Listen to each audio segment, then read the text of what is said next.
بسم اللہ الرحمن الرحیم. کا جلسہ تھا، وہاں سے پڑھ کے جو اترے تو ایک قبلہ نے کہہ دیا کی میں تھی سکتا ہے، کی میں ہو سکتا ہے نکا جا بال تھی کہ کی میں بول پیا، کی میں بول پیا. ارے میں نے کہا بھائی مولانا ناراض کیوں ہوتے ہو،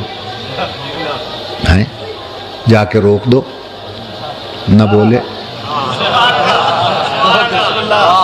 نہیں جی کوئی دلیل بھی تو ہوئے کی میں بولیا نکا جا بال. میں نے کہا بھائی بات سن، اگر علی پر یقین نہیں ہے تو علی پر ایسا اعتراض نہ کرو جس کی زد میں نبوت آ جائے، ایسا اعتراض مت کرو جس سے توہین رسالت ہو جائے.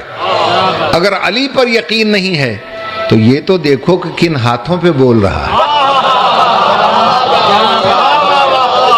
کن ہاتھوں پہ بول رہا ہے. ارے ان ہاتھوں پہ تو پتھر بول پڑتا ہے، علی نہیں بول سکتا.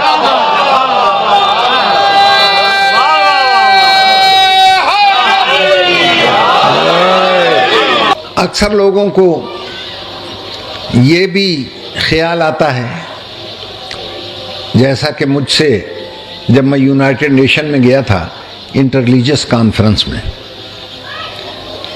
تو اتفاق ایسا ہے ہر ملک سے ایک ایک نمائندہ بلایا گیا ہر مذہب کا.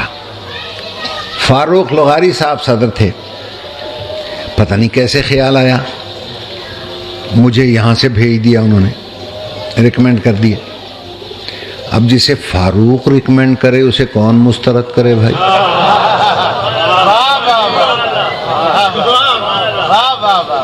میں بھی پہنچ گیا وہاں تو ایک منچلے پنڈت نے پوچھا مجھ سے، سری لنکا کا تھا یا بھارت کا تھا، کہ جی آپ یہ فرمائیں کہ ہر ایک اپنے اپنے رہبر کی خوبیاں بتا رہا ہے، آپ اپنے رہبر مولا علی کی کوئی ایسی خوبی بتائیں جو یہاں آنے والے 286 مذاہب کے کسی مذہب میں اس کے رہبر میں نہ پائی جائے. پہلے تو بھائی میرا سر چکرایا، پھر مجھے اپنے چھٹے امام کا فرمان یاد آیا.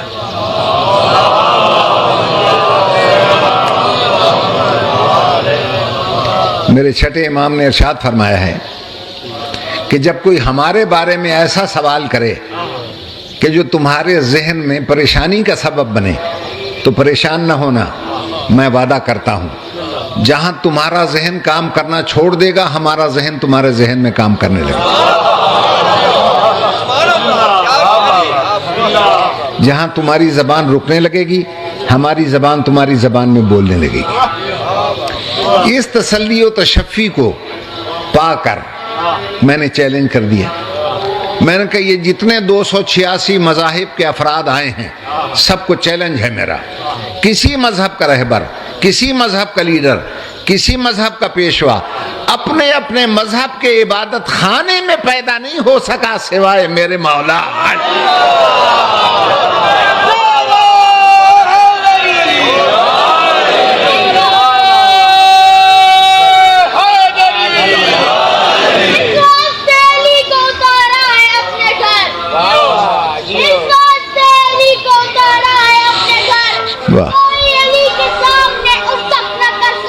واہ. اب تک جلال رکھی ہے باقی اسی لیے، اب تک جلال رکھی ہے باقی اسی لیے دیوار شک رہے کہ کوئی شک نہ کر سکے. واہ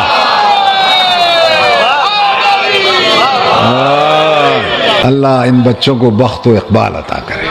تو اس لیے میں نے کہا کہنے کا کوئی اچھی طرح سمجھا دیں مجھے، میں مسلمان ہوں نہیں. میں نے کہا بھارت کے ہو؟ کہنے لگا ہاں ہم لوگ اصلی طور پہ تو وہیں کے ہیں. میں نے کہا بھارت زرعی ملک ہے؟ کہنے لگا ہاں. میں نے کہا وہاں باغات نہیں لگتے؟ کہنے لگا لگائے جاتے ہیں. میں نے کہا وہاں کے آم مشہور ہیں؟ کہنے لگا جی ہاں. میں نے کہا جب کوئی آم میٹھا پھل دینا بند کر دے، توجہ ہے یا نہیں؟ تو پھر اس کی نسل کیسے چلاتے ہو؟ کہ پیوند کے ذریعے۔ میں نے کہا بس یہیں سے سمجھ لو، اللہ نے کائنات میں ایک نبوت کا درخت لگایا،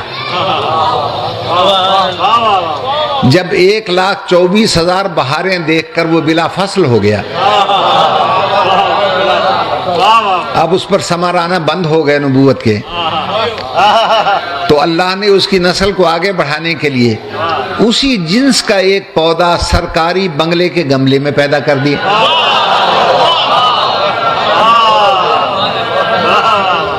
غور کیا آپ نے؟ میں نے کہا اس سے زیادہ آسان میں نہیں سمجھا سکتا۔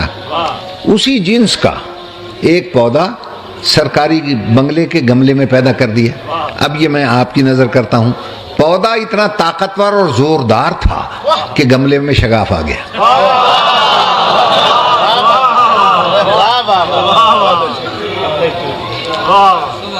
شگاف کو پر تو کیا گیا مگر پھر وہیں سے شگاف آ گیا۔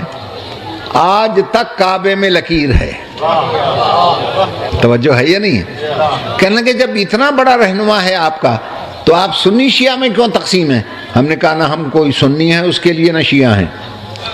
پنڈت جی ہم سب سنی شیعہ ایک ہیں۔ کہ ایک ہو کیسے ایک ہو؟ نام دو ہیں۔ میں نے کہا ایک اس طرح ہیں کہ وہ جو کعبے میں لکیر ہے نا، ہم سب اس لکیر کے فقیر ہیں۔